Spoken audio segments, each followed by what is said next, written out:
¿Quién necesita de Dios, mi hermano? Venimos porque lo ocupamos, venimos porque queremos oír de Él. Así que oremos para que el Señor nos hable y nos enseñe en esta tarde, noche, en este ratito, en estos minutos que nos quedan. Vamos a estar una hora creciendo en la palabra y vamos a pedirle al Señor que nos hable y que nos enseñe. Padre bueno, gracias, Señor, por esta noche, esta tarde, Señor, que se nos va a hacer de noche acá juntos, Señor. Gracias porque usted es bueno, Señor, porque su bondad permanece para siempre. Gracias por tu palabra. Gracias por sus planes para con nosotros, para nuestros hijos. Gracias, Señor, porque usted se mantiene incambiable, Señor, sin importar lo que suceda alrededor. Y esa es nuestra fuerza. Nuestra fuerza son sus promesas. Nuestra fuerza es lo que usted dice. Y en esta tarde nos disponemos a que usted nos hable, a que usted nos enseñe, Señor, y habla porque tus siervos escuchan, Señor. Úsanos a todos los que estamos acá para que nuestro corazón sea una tierra fértil, una tierra buena, para que su Espíritu Santo siembre ahí, plante ahí verdades, Señor, transformación de esa que solo usted sabe hacer. Así que úsanos a todos y úsame a mí, Señor, como un canal para abrir tu palabra nada más, y que tu Espíritu Santo sea el verdadero maestro para nosotros hoy. En el nombre de Jesús, la iglesia de Cristo dice amén y amén. Abra su Biblia o encienda su Biblia en Juan capítulo 1. Hoy empezamos una serie. Hemos estado hablando sobre relacionarnos con el Señor, hemos estado hablando sobre fe, y hoy arrancamos una serie que he estado posponiendo y que estoy muy emocionado. Vamos a estudiar el Evangelio de Juan por completo, desde el versículo 1 hasta el final. Y hoy arrancamos con la primer parte que he denominado Jesús, el Verbo de Dios. Por favor, abra su Biblia en Juan capítulo 1, versículo 1. Leo en la Reina Valera del 60, dice: en el principio era el Verbo, y el Verbo era con Dios, y el Verbo era Dios. Este era en el principio con Dios. Todas las cosas por Él fueron hechas, y sin Él nada de lo que ha sido hecho fue hecho. En Él estaba la vida, y la vida era la luz de los hombres. La luz en las tinieblas resplandece, y las tinieblas, dígalo conmigo, no prevalecieron contra ella. Cada vez que empezamos un libro, siempre somos tentados a decir: este es nuestro libro favorito, esta es una parte favorita de la Biblia, porque en el momento en el que uno decide, llamémoslo así, meterse en un libro, uno empieza a notar un montón de cosas preciosas y se convierte en el libro favorito en ese momento, porque estamos estudiando lo que el Señor nos dice. Pero si comparáramos el Evangelio de Juan con los demás, tenemos que tener presente que los 4 evangelios tienen una intención clara: es que nosotros conozcamos la vida y la historia de Jesucristo. La diferencia con Juan van a ser muchas. Mateo, Marcos y Lucas se parecen montones, pero Juan va a tener una serie de facetas, o llamémoslo así, de perspectivas distintas que nos van a servir a nosotros para, en estos meses que vamos a estar estudiando el Evangelio de Juan, acercarnos más a Cristo. Yo quiero que usted reconozca lo que he venido hablando en las últimas semanas y meses. Lo más importante en su vida es su relación con Cristo. Eso es lo más importante. No importa la iglesia a la que usted va, no importa lo que usted sabe o no sabe de la teología, no importa lo que usted hizo en el pasado, no importa lo que está sucediendo ahorita. Lo único que importa en su vida, lo más importante en su vida, es que usted esté seguro que su relación con Jesús es verdadera. Eso es lo único que importa. Los 4 evangelistas van a tener eso claro, pero es que Juan nos va a abrir el panorama en momentos y en situaciones muy específicas y muy lindas. Y la manera en la que él empieza es señal de ello.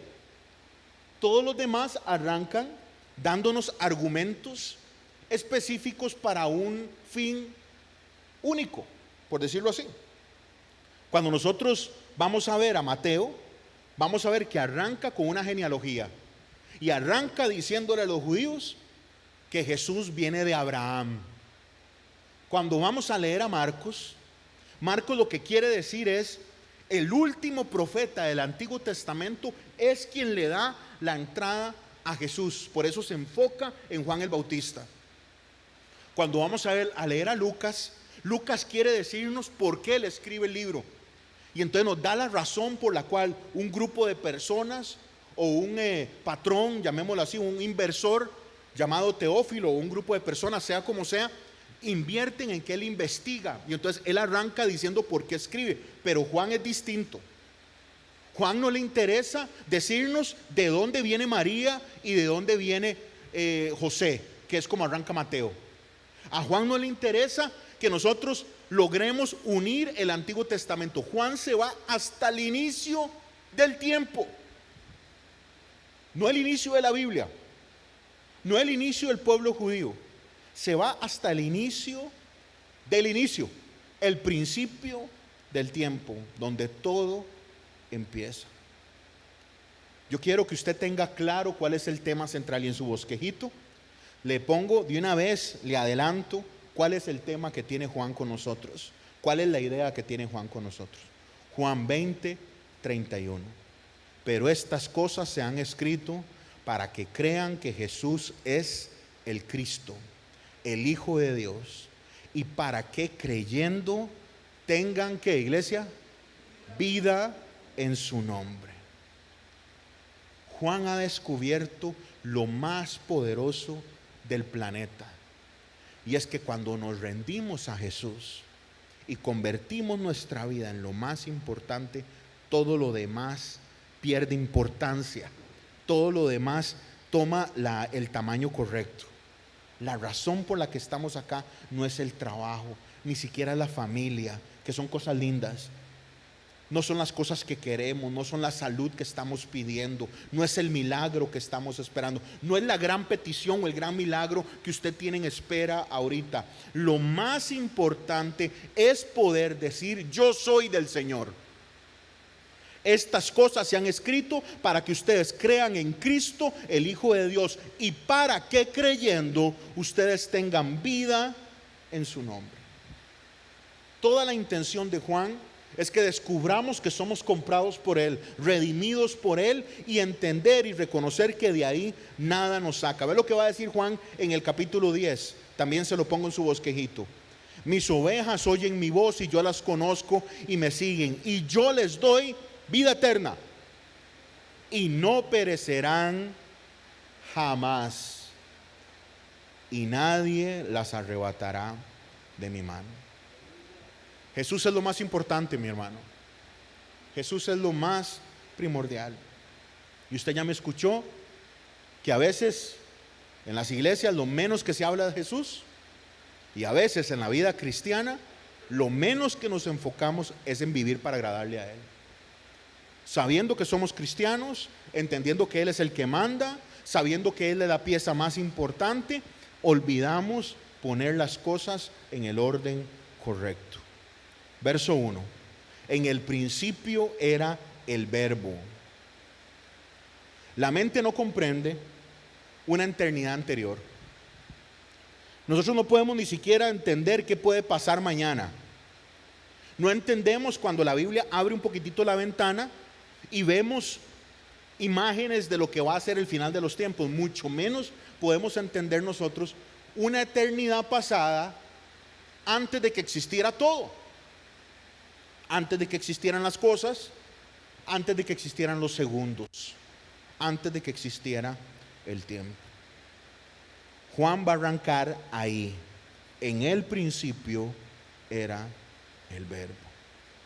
Jesús estuvo antes de que todo empezara.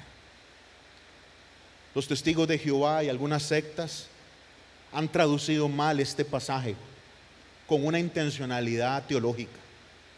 Lo han traducido mal para hacer ver a Jesús como un ser creado y tomar algunos momentos en el que Cristo está marcando el camino para nosotros, como cuando Él dice que Él se sujeta al Padre, que Él es obediente al Padre, para tratar de decir que Jesús es menor, que Jesús un día fue creado. En el tiempo de Juan, hay un montón de ideas falsas que se están moviendo entre la iglesia. Una de ellas es quién era Cristo. Y Juan nos va a querer dejar claro en todo su evangelio que Jesús es Dios. Esto no tiene nada que ver con que Jesús un día tuvo un inicio. Eso es una herejía, como les digo, diseminada por falsas enseñanzas. Acá Juan arranca diciendo: el Señor está desde siempre.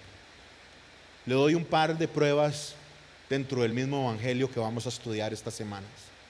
Juan 17:4. Yo te he glorificado en la tierra, he acabado la obra que me diste que hiciera.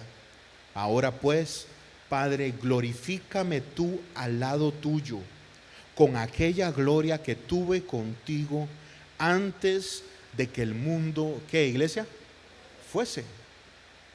Jesús ha sido siempre. Él ha existido siempre. Juan 17:24. Padre, aquellos que me has dado, quiero que donde yo estoy, también ellos estén conmigo, para que vean mi gloria, la que me has dado, porque me has amado desde antes de la fundación del mundo. Jesús es desde antes que todo existe. Punto 1 de esta tarde. Hoy solo vamos a ver 3 ideas. Solo quiero dejar 3 ideas sencillas en su corazón. Primera, Jesús es la palabra. Jesús es el verbo. Las palabras muestran lo que no se ve. Una de las cosas lindas que tenemos los seres humanos es la capacidad de expresarnos. A algunos nos cuesta mucho usar las palabras en el momento en el que hay que expresar algo, pero es una de las cosas más bonitas, porque las palabras muestran lo que otros no ven, cosas del corazón, cosas de la mente. Cuando la Escritura nos dice que Jesucristo es el verbo de Dios, nos está hablando de que revela algo de Dios que no se puede ver. Revela corazón y mente de Dios. Juan va a decir en capítulo 14, verso 9: el que me ha visto a mí, ha visto al Padre. El que me ve a mí, ha visto a Dios. Uno de los discípulos le dice: ¿y cuándo vamos a ver al Padre? Y él le dice: Felipe, si usted ya me vio a mí, usted ya conoce al Padre. Y las palabras se conforman con letras. Y Juan nos va a decir en otros de sus libros, en Apocalipsis capítulo 1, que Jesús es el alfa y la omega. Entonces, cuando estamos hablando de que Jesús es el logos de Dios, el verbo de Dios, sin duda alguna estamos hablando de un montón de temas teológicos, pero vamos a resumirlo en lo más básico. Jesús es la palabra que hace, que crea. Cuando el Señor le da el orden al vacío, cuando el Señor crea la luz, quien estuvo ahí, quien habló, fue Cristo. Colosenses 1:16. Porque en Él fueron creadas todas las cosas, las que hay en los cielos, las que hay en la tierra, visibles e invisibles, sean tronos, sean dominios, sean principados, sean potestades. Todo fue creado, diga esa última frase conmigo, por medio de Él y para Él. Jesús es la voz audible de Dios. Jesús es la voz creadora de Dios. El Padre es una persona, el Hijo es una persona, el Espíritu es una persona. El Padre habla, el Hijo habla y el Espíritu habla.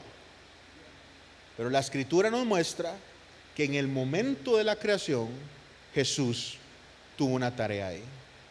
La palabra ahí, como usted bien sabe, el logos, y la traducción de logos sería palabra, mensaje, una expresión, una razón.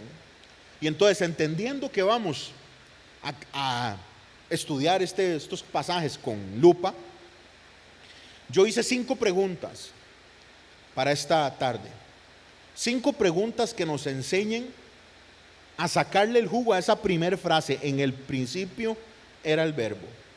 Primera pregunta: ¿qué entendieron los judíos cuando oyeron a Juan decir que Jesús es el logos? ¿Qué entendieron los judíos cuando oyeron a Juan decir la palabra es Cristo? Bueno, ellos de manera directa y de manera inmediata pensaron en la palabra de Dios del Antiguo Testamento. La palabra que hace. Y dijo Dios, sea la luz, y fue la luz. Pensaron primero en la palabra que crea.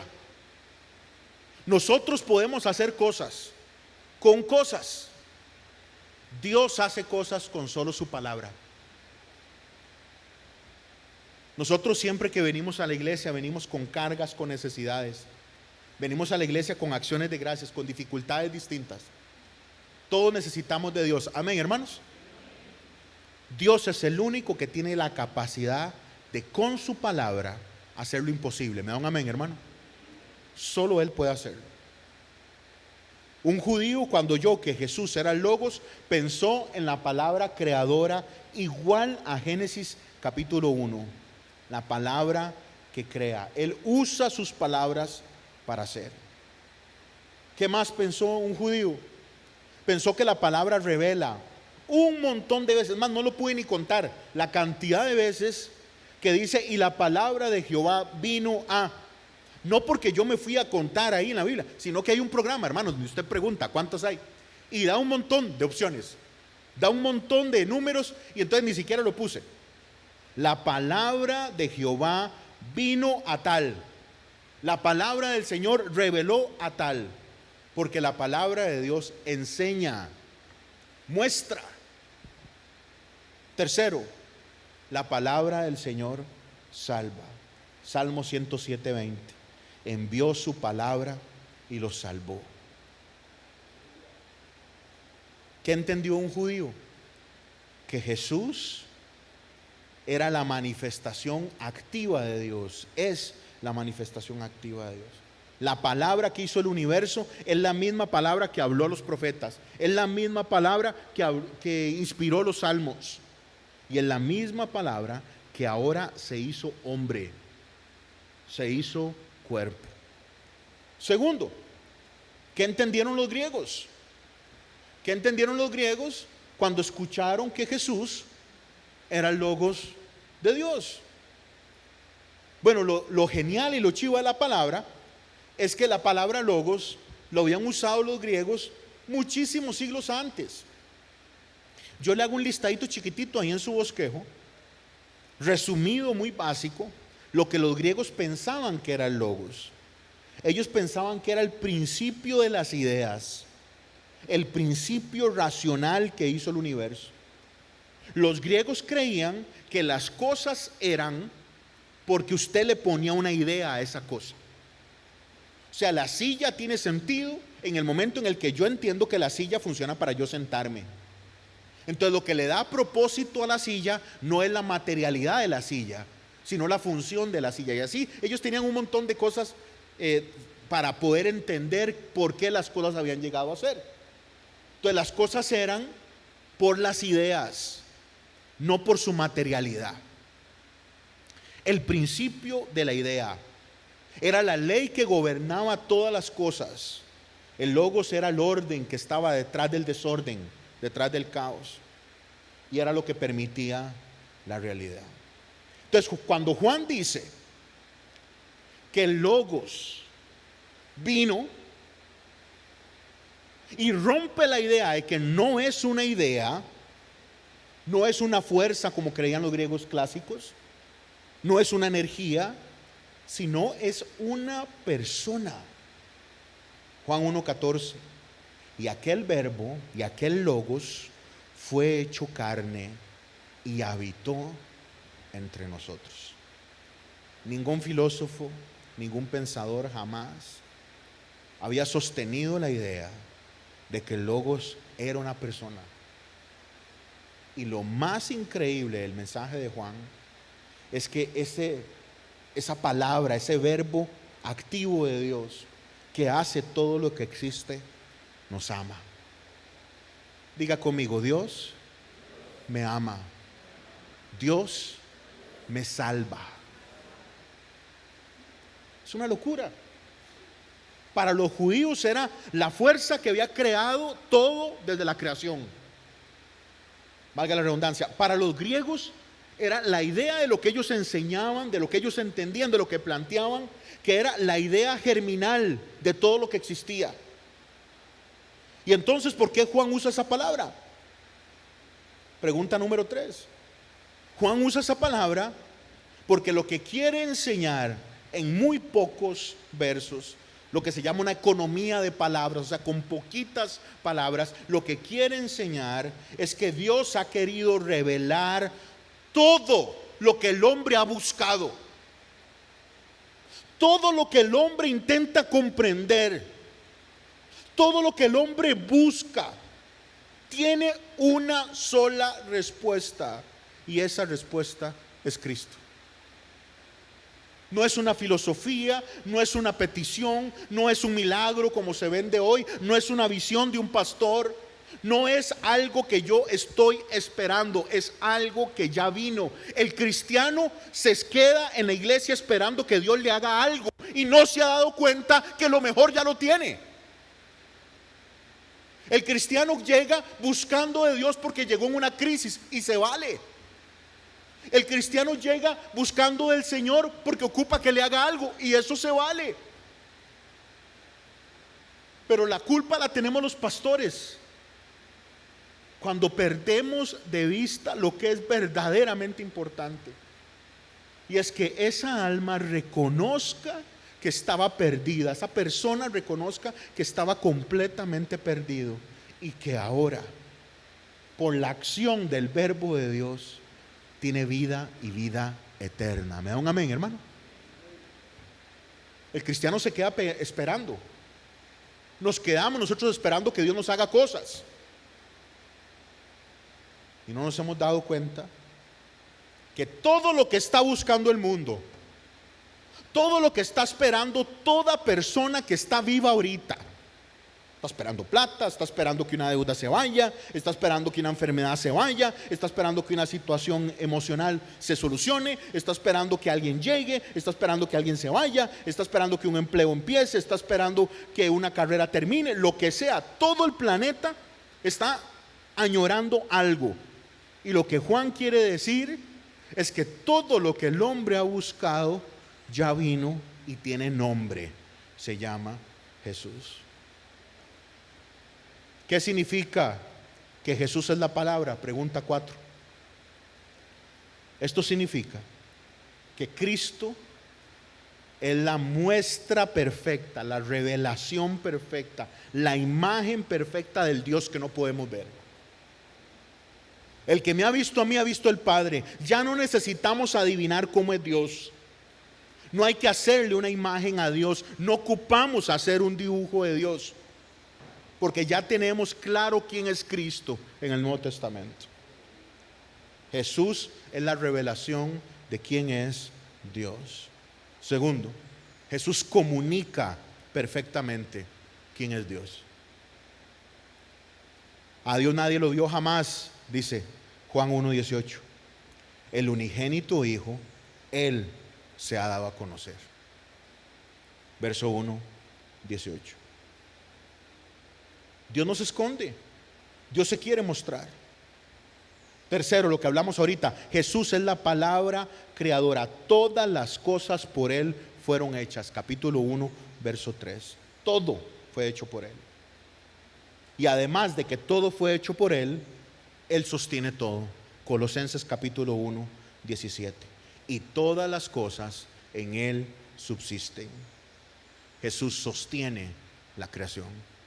La sostiene por completo. Él no solo hizo el universo, Él lo mantiene funcionando.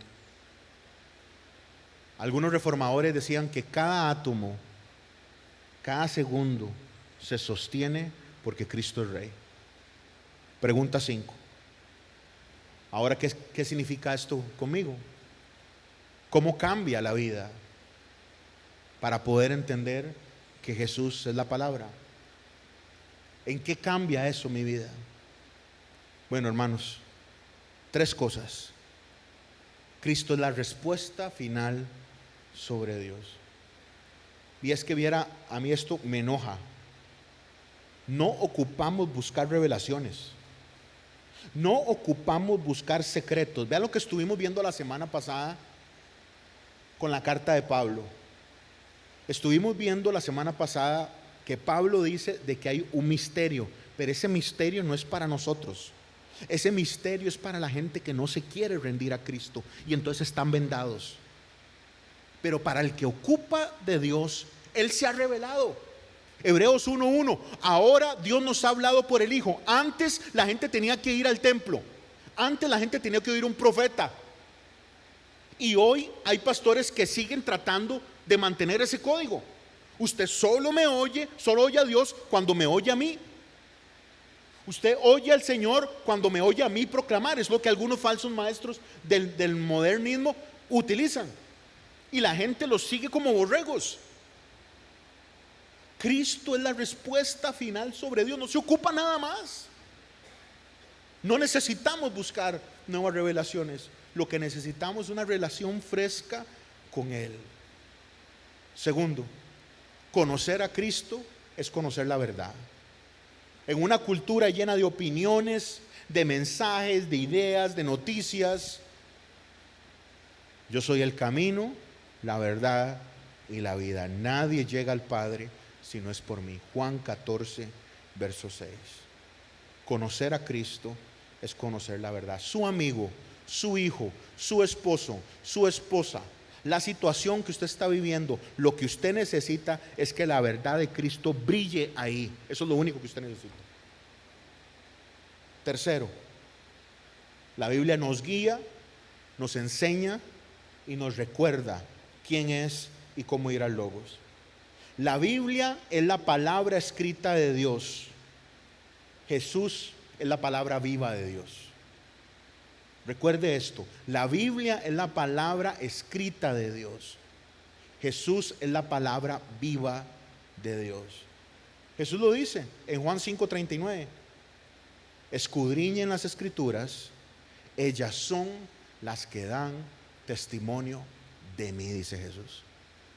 Jesús le dice a los fariseos, a los religiosos, vaya, lean su Biblia. Y al leer su Biblia se van a dar cuenta que la Biblia lo que hace es apuntar a mí. La Biblia no es el destino final. La Biblia es un portón, una puerta que nos lleva a conocer a Jesús. Es súper importante, pero hay gente que termina adorando la Biblia. Pasa lo mismo con la oración, por ejemplo. Orar es súper importante, pero nosotros no somos dependientes de la oración. Nosotros somos dependientes del Dios al que le oramos. Entonces, cuando nosotros somos parte de una iglesia como la nuestra, que es absolutamente bíblica, siempre hay un reto. Porque alguien puede creer que lo más importante son las letras que están acá, y no. Las letras que están acá nos enseñan lo que es verdad. Las letras que están acá contienen lo que es verdad, pero no nos salvan por sí mismas. Las letras que están acá, que forman palabras, que forman ideas, que nos llevan a conocer quién es Jesús, transforman nuestro corazón y eso nos lleva a depender de Cristo. El Logos, que es Jesús, para los judíos era la poderosa palabra de Dios que creaba y transformaba. Y para los griegos es la razón que sostiene la existencia. Juan está diciendo, Jesús es la revelación de Dios que da el sentido completo a la humanidad. Idea número 1, Jesús es la palabra. Segundo, Jesús es Dios y solo Él da vida. Verso 1, en el principio era el Verbo y el Verbo era con Dios y el Verbo era Dios.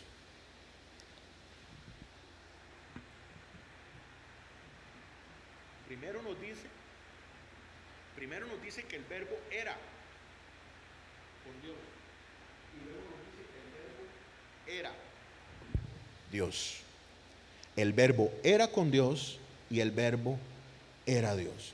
Hace una distinción importantísima. Está haciendo una diferencia entre Cristo y el Padre, porque vea que está hablando de proximidad.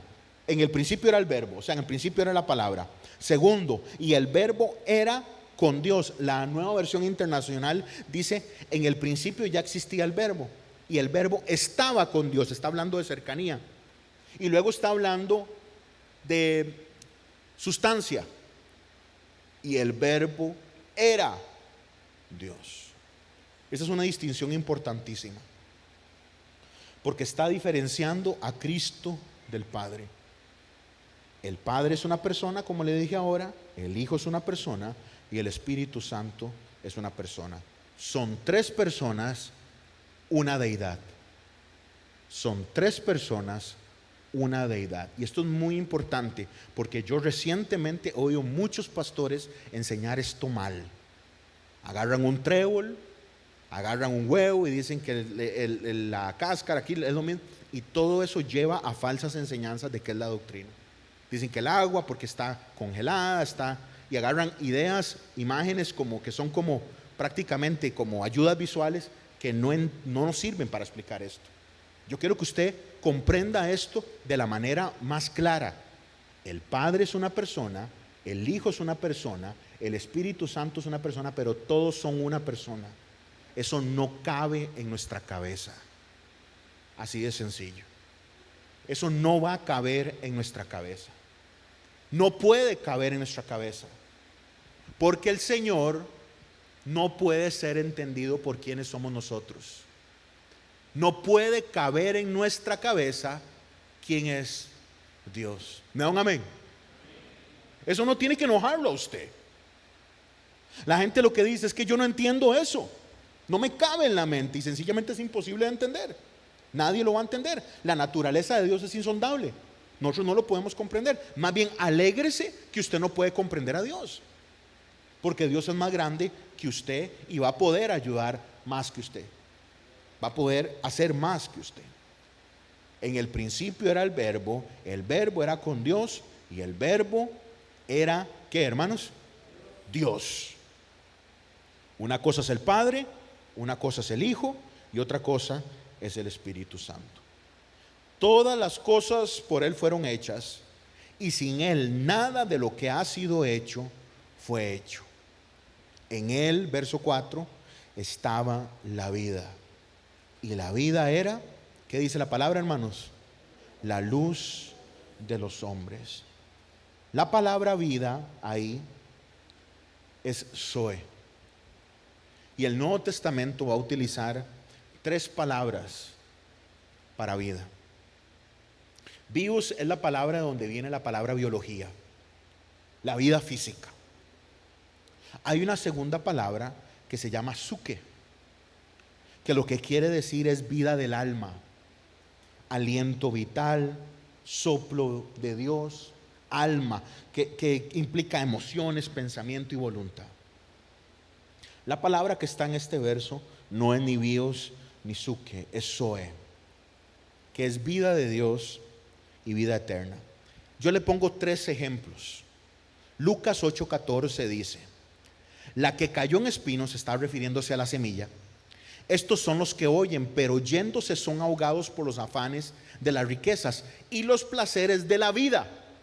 Esa palabra vida es bios, los placeres de la existencia, los placeres humanos. Mateo 6:25: por tanto les digo, no se afanen por su vida, por lo que tienen que comer y lo que han de beber. Y es muy interesante que esa vida no es bios, esa vida es psuke. Tiene que ver con nuestras emociones, nuestros pensamientos, con lo que nos carga, con lo que nos roba la voluntad o el sueño, el empuje. Entonces Jesús dice: no se afanen por lo que viene de esa vida que emana de sus pensamientos, de su mente. Ahí no habla de zoe, por lo que hayan de comer, por lo que hayan de vestir.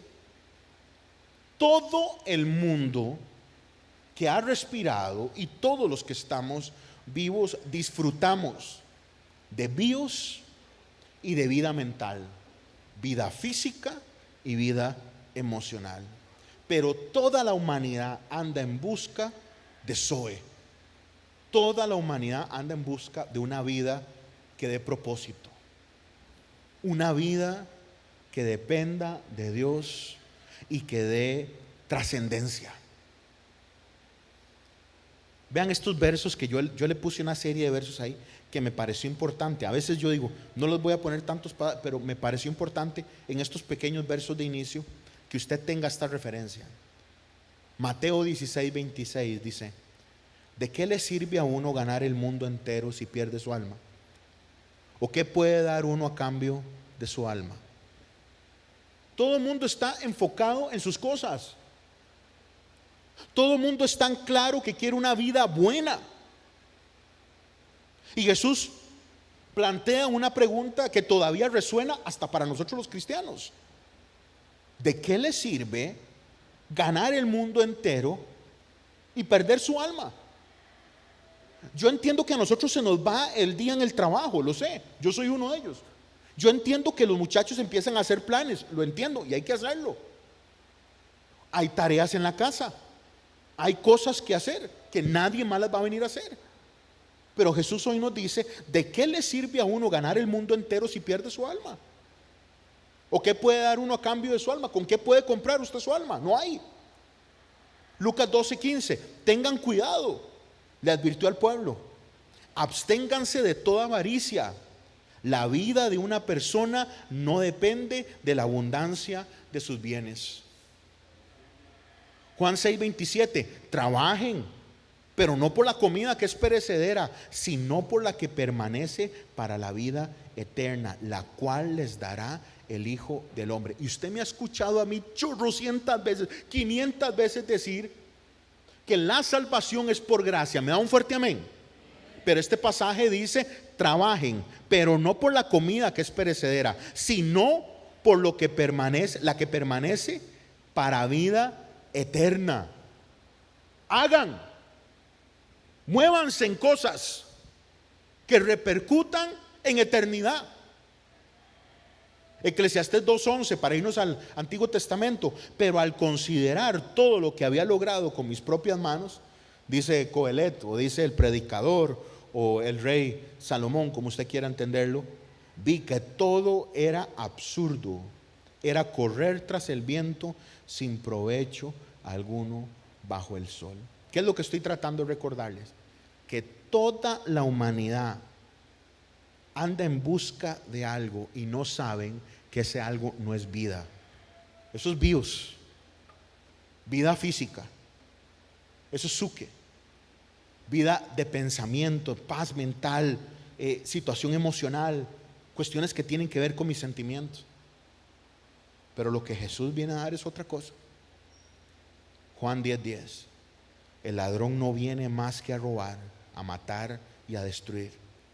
Y aquí está la misión y visión de Jesús: yo he venido para que tenga vida y para que la tenga como, hermano, en abundancia. Yo he venido para que ustedes tengan Zoe. Juan 17:3: y esta es la vida eterna, que te conozcan a ti. Y este es Zoe, el único Dios verdadero, y a Jesucristo a quien has enviado. Mi hermano, si usted ha tenido meses o una temporada ahorita de estar cargado, de estar cargada, de estar estresada, de estar estresado, situaciones que usted no logra entender ni siquiera cómo darle forma. Yo veo a mucho cristiano que empieza a correr la carrera que corre el mundano, perdóneme que se lo diga directo, que corre y juega el juego del que no tiene salvación, y se mete en las reglas del que está perdido, siendo una hija de Dios y siendo un hijo de Dios. Usted ya tiene vida porque respira. Usted ya tiene pensamientos y emociones porque el Señor lo hizo a un ser pensante. Y yo alabo, eso es una acción de gracias. Porque, familia, hay gente que eso lo tiene, esa unión la tienen rota. La unión entre su cuerpo y sus pensamientos está rota y están metidos en un hospital psiquiátrico. Y están en un hospital bajo medicamento porque no tienen ese balance en su vida. Pero por obra de Dios y por gracia de Dios, usted tiene vida física y además tiene vida de pensamiento. Pero Dios quiere darle algo más.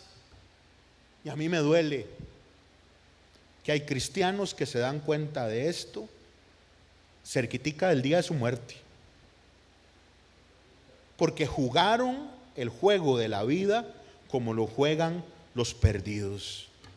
Jesús le dice un poco a gente que está estresada: ¿por qué ustedes viven como que si no tuvieran Dios? ¿Por qué viven como los paganos?, dice Jesús. Vivimos como que si fuéramos huérfanos.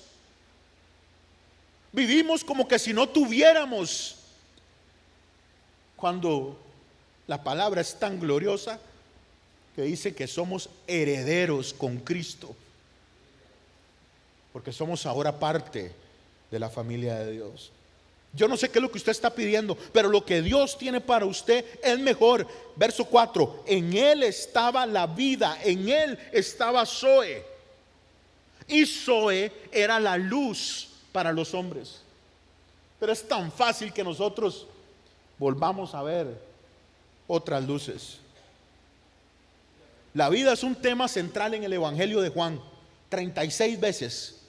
Como ya llevo unos meses preparando esto, en español lo conté 36 veces.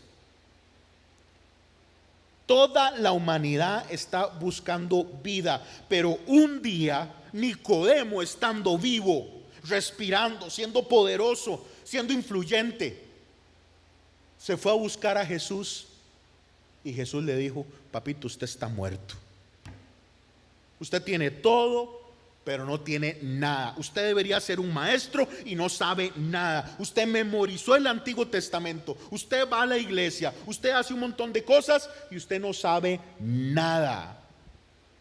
Porque al igual que una persona que esté perdida en el mundo, en drogas, en depresión, en diferentes cosas, en narcotráfico, lo que usted piense que sea lo más malo, una señora que tuvo que prostituirse, una persona que tuvo que vender droga, no sé la situación de la vida, lo que usted pueda juzgar que es lo más feo, está perdida. Pero hay un montón de gente metida, conociendo quién es el Señor, perdidos.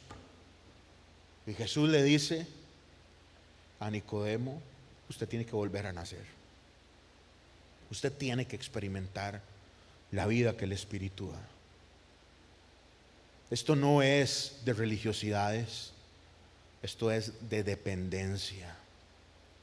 En Él estaba la vida, y la vida era la luz de los hombres. Y entonces esta semana que yo preparaba esto, yo me puse a buscar cuáles son los esenciales para la vida humana.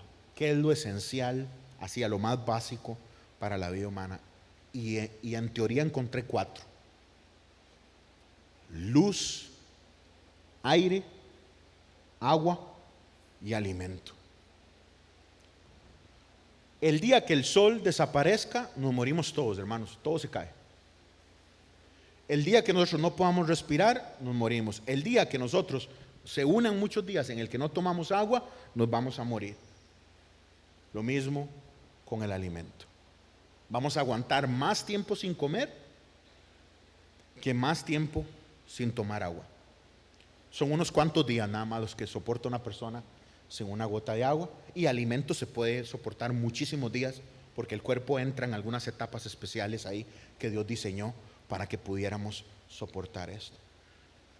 Pero lo esencial en la vida humana es luz, aire, agua y alimento. ¿Y sabe qué es lo que nos va a decir Juan? Que Jesús es todo eso. Ahí yo se lo pongo en su bosquejo para que de una vez le quede en su estudio esta semana. Él es la luz del mundo. Juan 8:12. Otra vez Jesús les habló diciendo: yo soy la luz del mundo. El que me sigue no anda en tinieblas, sino que tendrá la luz de la vida. Él es quien da aliento de la vida. Vea al final del Evangelio, en Juan 20:22, y habiendo dicho esto, sopló y les dijo: reciban el Espíritu Santo. Él es el agua que nos da vida. Yo creo que solo les puse un pasaje, pero les voy a leer el otro, que es Juan 4:10. Respondió Jesús y le dijo: si conocieras el don de Dios, refiriéndose a aquella señora que estaba a la par del pozo, ¿y quién es el que te dice dame de beber? Tú le pedirías y él te daría agua viva. A usted en el bosquejo le puse el verso 13. Respondiendo Jesús le dijo: cualquiera que bebiera de esta agua volverá a tener sed, mas el que bebiera del agua que yo le daré no tendrá sed jamás, sino que el agua que yo le daré será en él una fuente de agua que salte para vida eterna. Él es la luz, Él es el aliento, Él es el aire, Él es el agua. Cuarto, Él es el pan de vida. Juan 6:35. Y Jesús les dijo: yo soy el pan de vida. El que a mí viene nunca tendrá hambre, y el que en mí cree no tendrá, ¿qué dice la palabra? Sed jamás. No se ocupa nada más. Nada más. Y usted podrá decir: pastor, pero yo creo en Jesús. Y usted me puede decir: pastor, pero yo sé que Jesús es el Señor.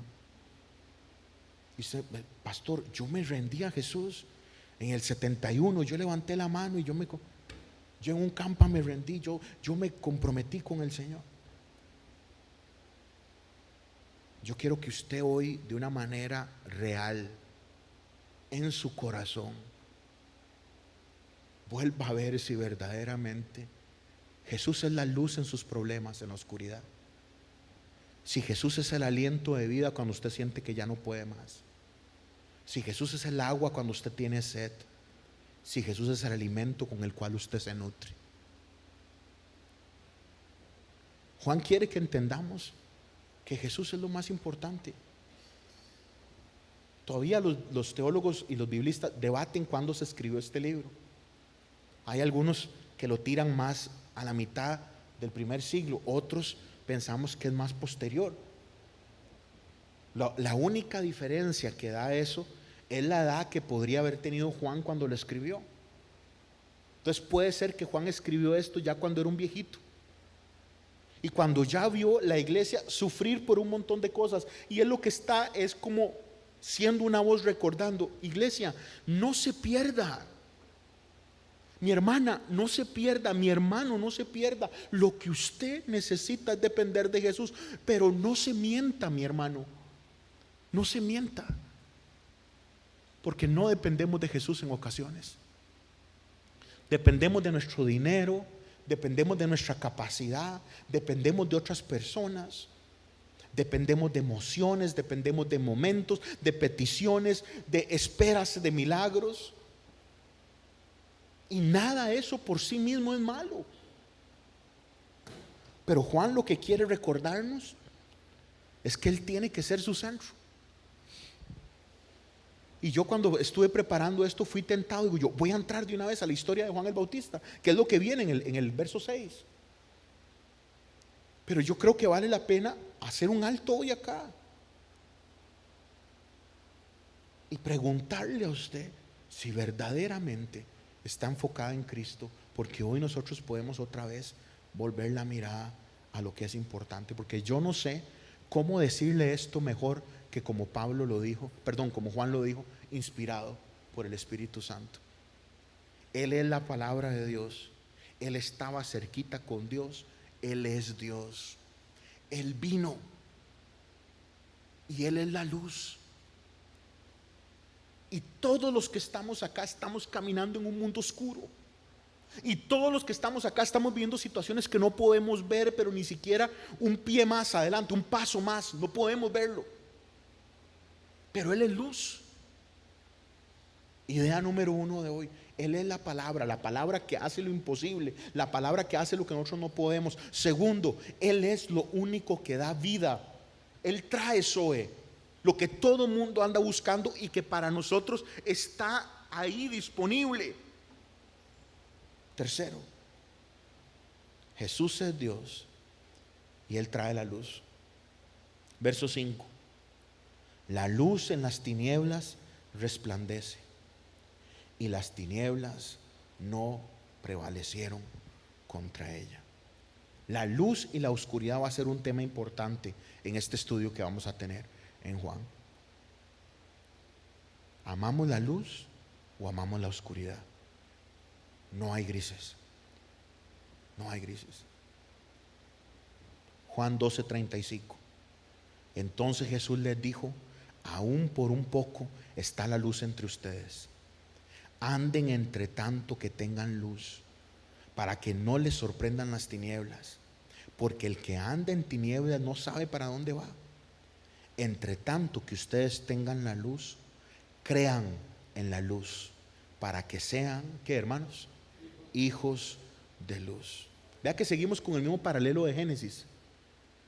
Cuando Juan escribe esto, dice: en el principio era el verbo. Génesis 1 es en el principio, y empieza a hacer los espacios de la materia. Creó Dios, y empezó a mostrarnos desde el verso 1 la gran creación, y luego cómo lo fue desengranando. Pero lo primero que Él hizo fue separar la oscuridad. Con su palabra creó la luz.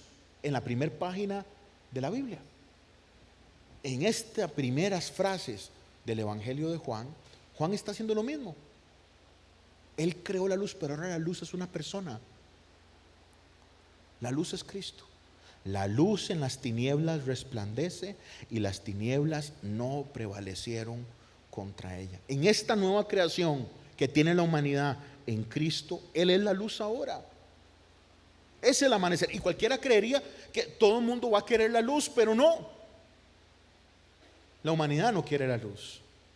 Y eso lo vamos a ver la próxima semana con respecto a Juan.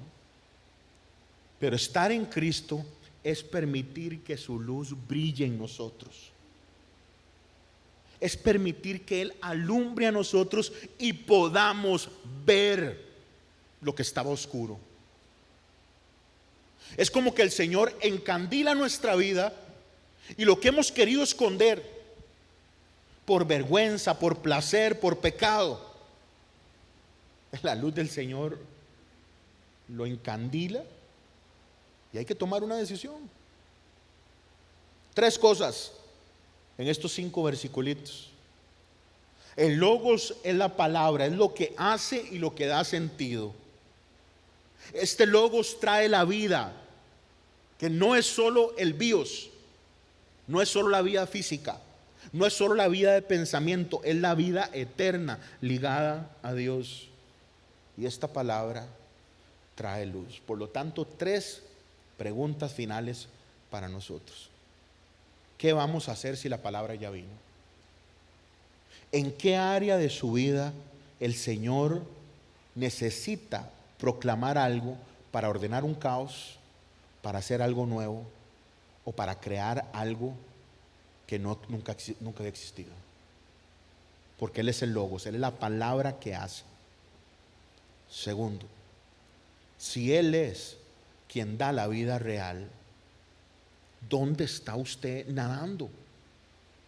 ¿Dónde está usted existiendo? Porque yo esto lo abro con muchachos y con niños todas las semanas. Existir es una cosa, pero vivir en Dios es otra. Y lo mismo nosotros que somos adultos. Respirar es una cosa. Tener un empleo y tener una tarjeta que le llega a usted su salario, y cumplir ciertas cosas, y ir a la clínica y hacer, eso está bien porque esa es la vida. Pero hermanos, lo que el Señor vino a dar es más. Y tercero, si Jesús es luz, ¿qué áreas de nuestra vida requieren de esa luz porque seguimos en oscuridad? Yo no puedo hablar tan bonito como habló Juan. Yo no puedo hablar lo lindo que habló él, inspirado por el Espíritu Santo. Pero yo no quiero avanzar más hoy sin que nosotros podamos conversar con el Señor. Cierre sus ojos, mi hermano, ahí. Y sin pensar en nada más, por favor, trate de controlar su mente. Por favor, trate ahorita de tomar control de sus pensamientos. Y enfóquese en este momento. Estar con Cristo es entender que Él es el logos, la palabra activa de Dios. Estar con Cristo es entender que Él trae vida. vida abundante. Estar con Cristo, que es el Logos, es entender que Él trae luz. Luz en su confusión, luz en la oscuridad, luz en lo que nosotros no podemos ver ni entender. Pero mi hermano, Juan lo que quiere es que nosotros lo tengamos a Jesús por mejor porción. Y mi experiencia es que seguimos siendo idólatras. Seguimos poniendo en el lugar en el que solo debe estar Dios otras cosas. Y hoy Dios nos quiere enfocar. Así es sencillo. Trabajar es importantísimo. La U está chidísima que lo esté sacando. La relación que está tratando de fortalecer está muy bien. Todo eso está genial. Las tareas de la casa, las cosas del trabajo, las cosas de la familia, las cosas que un papá hace, que una madre hace, que un hijo hace, que esperemos que estén ligadas a lo que dice Efesios, en la manera en la que se debe amar, en la manera en la que los hijos deben respetar. Todo eso está genial. Pero Juan hoy quiere recordarnos que hay más, hermano. Hay más. Pero usted no va a descubrir esto hasta que se rinda. Yo sé que se vale pedirle a Dios. Claro, mi hermano. Pedro nos enseñó a dónde más vamos a ir. Señor, si solo usted tiene palabras que dan vida, no me puedo ir a ningún otro lado. Se vale pedir, hermano. Pero se vale reflexionar hoy. Y es necesario más bien reflexionar hoy.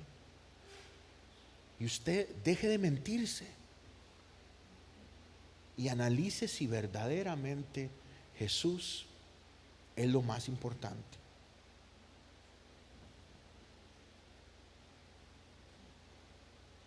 Juan dijo: estas cosas les escribo para que crean que Jesús es el Cristo, el Hijo de Dios, y para que creyendo en Él tengan vida en su nombre.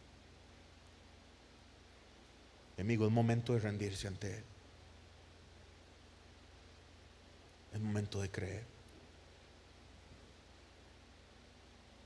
Yo no sé si usted me va a comprender lo que yo estoy tratando de decirle hoy, pero viera lo doloroso que es darse cuenta de que personas creyeron saber quién es Jesús estando años en la iglesia, de que personas con buen corazón le sirvieron a Él por años y Jesús no era su rey y Jesús no era su centro.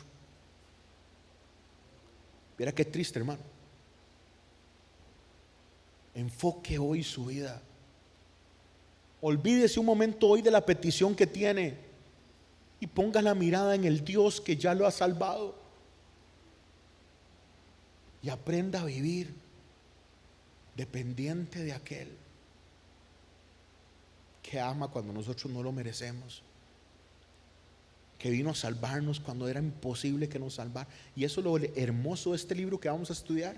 Hoy es solo una mini introducción, donde Juan nos va a mostrar cómo este Cristo ama, cómo este Cristo sana, cómo este Cristo restaura, cómo levanta lo muerto, cómo hace de lo imposible cosas extraordinarias. Pero lo primero, lo que usted necesita hacer es tenerlo a Él por primicia, tenerlo a Él por delicia, tenerlo a Él como lo más importante en su corazón. Y solo usted sabe si eso es así. Y solo usted sabe. Y mis hermanos, cada vez más me doy cuenta que este es el tema central. Llevamos varios meses hablando de la fe y eso es importantísimo, pero este es el objeto de la fe. Esta es la persona en la que nosotros confiamos. Y por eso es la mayor y la mejor inversión del creyente, saber quién es Jesús.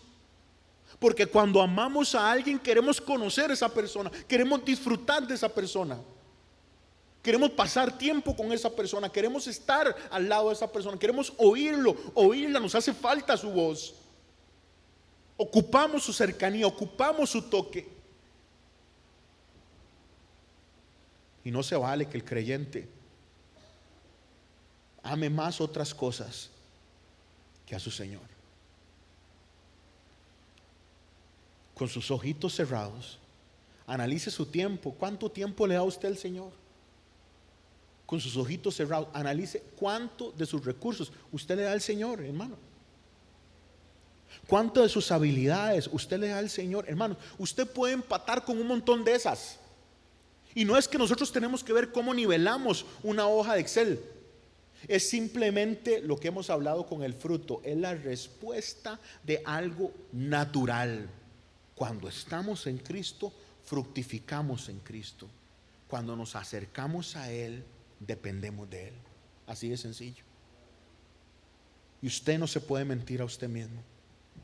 Si Dios es su centro, si la luz del Señor está a su lado para que muestre aquello que tenemos que entregar, que yo sé claramente en mi vida qué es, y usted sabe claramente qué es en su vida, o vamos a seguir viviendo como vive la gente que no tiene Salvador, que no tiene Redentor.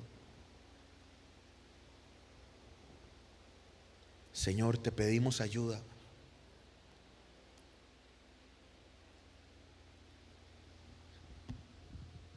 Señor, háblanos a nuestro espíritu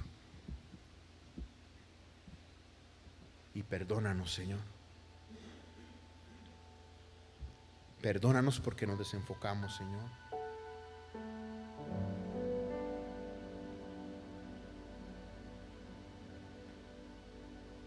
Perdónanos, Señor, porque fácilmente, Señor, ponemos la mirada en otras cosas, Señor.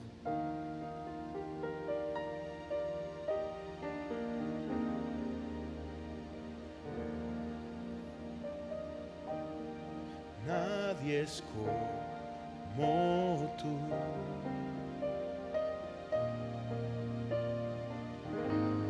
Nadie más llena mi ser como tú. Por la eternidad podría buscar, mas no hay nadie como tú. Ayúdeme a cantar, hermano, porfa. Nadie es como tú. Nadie es como tú.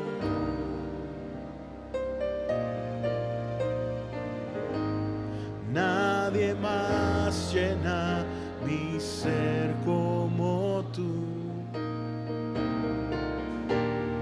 Por la eternidad podría buscar, mas no hay nadie como tú.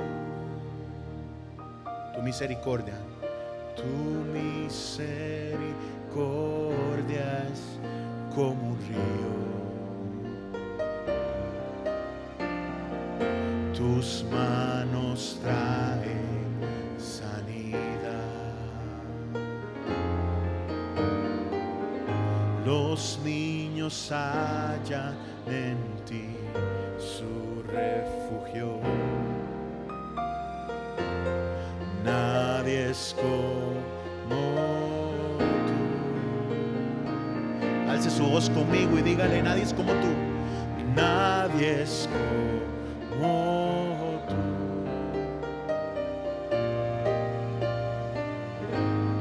Nadie más llena mi ser como tú.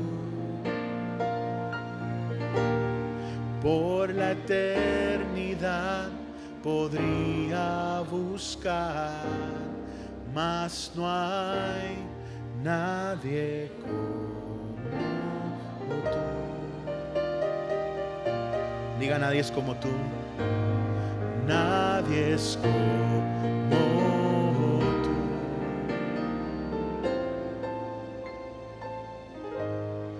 Nadie es como tú. Señor, perdónanos porque en ocasiones, Señor, ponemos otras cosas, otros planes, Señor, en el lugar en el que solo debe estar usted, Señor. Usted es el Logos, creador de Dios, y nos ha dado salvación eterna, Señor. Y queremos ver la luz, Señor. Queremos ser hijos de luz, Señor. Queremos vivir en ti, depender de ti, Señor. Perdónanos cuando funcionamos como gente que no tiene Dios. Perdónanos cuando nuestros afanes, Señor, por la vida física toman control de lo que somos. Perdónanos, Señor, cuando nuestra vida mental, Señor, nuestras emociones, Señor, y sentimientos, Señor, también, Señor, nos sobrecogen, Señor, en tristeza, en ansiedad. Señor, queremos vivir en la vida que solo usted da, Señor. Queremos disfrutar de la riqueza del Zoe que usted ofrece, Señor, para siempre. Ayúdanos a enfocarnos en lo que es tuyo, Señor. Y Padre, ahorita que estamos en tu presencia, todos los que estamos acá tenemos cargas y entendemos en la revelación general, gloriosa de tu palabra, Señor, la completa revelación que nosotros podemos pedirle, Señor. Hoy te pedimos, por favor, Señor, responde las peticiones de cada uno de nosotros. Levante sus manos ahí donde usted está. Dile: Señor, te entrego, Señor, mi carga. Entendiendo, Señor, que usted es mi prioridad, toma mi carga. Ten misericordia de mí, Señor, y contesta según tu perfecta voluntad. Yo voy a esperar, Señor, yo voy a confiar, yo voy a creer, Señor, que usted está en control, Padre. Ayúdame a mí, Señor, a mantenerme centrado en ti, Señor. Ayúdame a seguir caminando en tu senda, Señor. Gracias, Señor, porque estás acá. Padre, yo envío a este pueblo en paz, Señor. Yo te doy gracias, Señor, por la bendición que nos das en la cruz. Y gracias, Señor, porque estás acá. Hermanos, vamos a compartir la cena del Señor. Los que van a participar de los elementos pueden ponerse en pie, hermanos. Ya yo estaba despidiéndoles, pero no vamos a irnos jamás sin este momento. Gracias, K. Póngase en pie, los servidores van a hacerle llegar los elementos.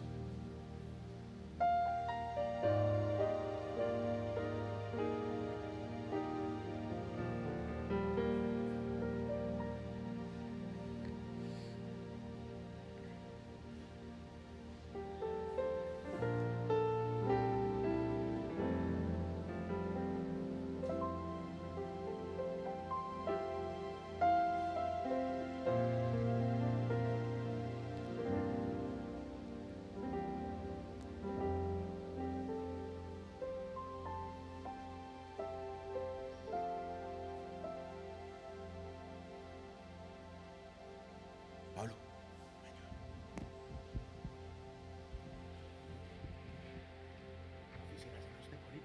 yo le hago fondo.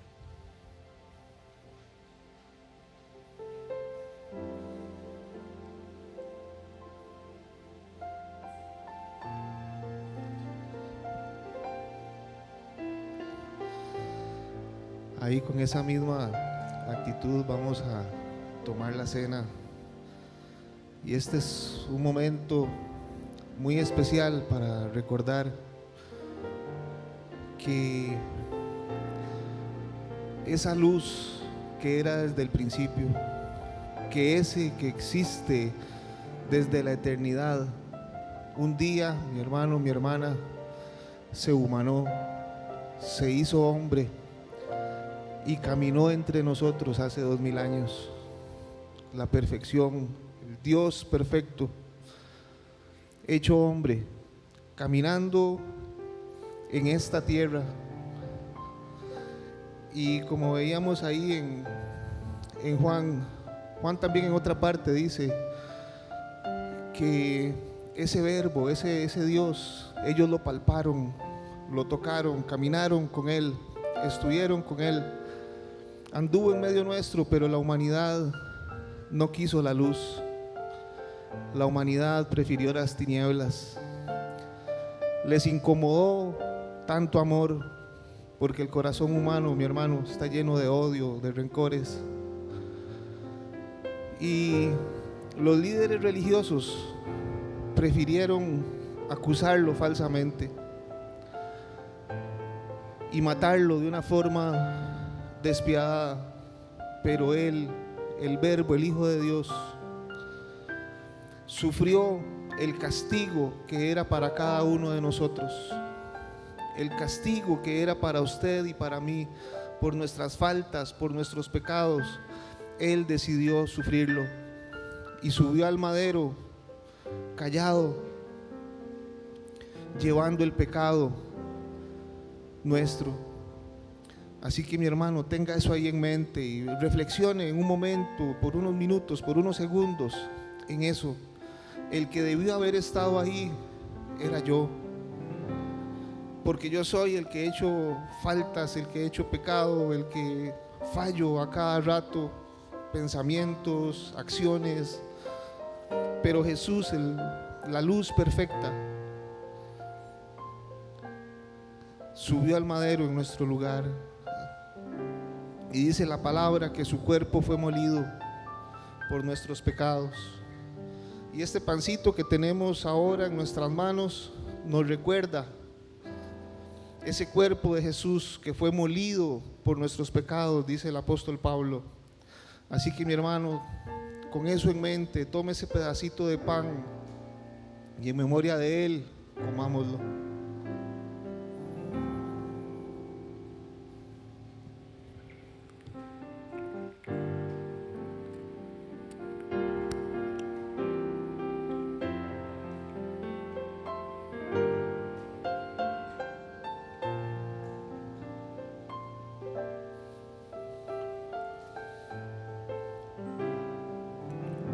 Y en ese mismo acto, ahí en esa cruz, dice la palabra de Dios que derramó hasta la última gota de su sangre. Y en esa sangre tenemos hoy nosotros redención de pecados. ¿Cuántos pueden darle gloria a Dios por eso? ¿Cuántos pueden agradecer al Señor que hoy podemos tener perdón por esa sangre que se derramó en esa cruz del Calvario? Esa sangre pagó el precio de nuestro rescate. Gloria a Dios. Padre, gracias te damos, Señor, porque tu bendita sangre, Señor, nos ha limpiado, Señor, nos ha comprado, Dios. Y hoy, Señor, podemos tener paz contigo, Señor. Gracias te damos. Así que, mi hermano, puede tomar el vino.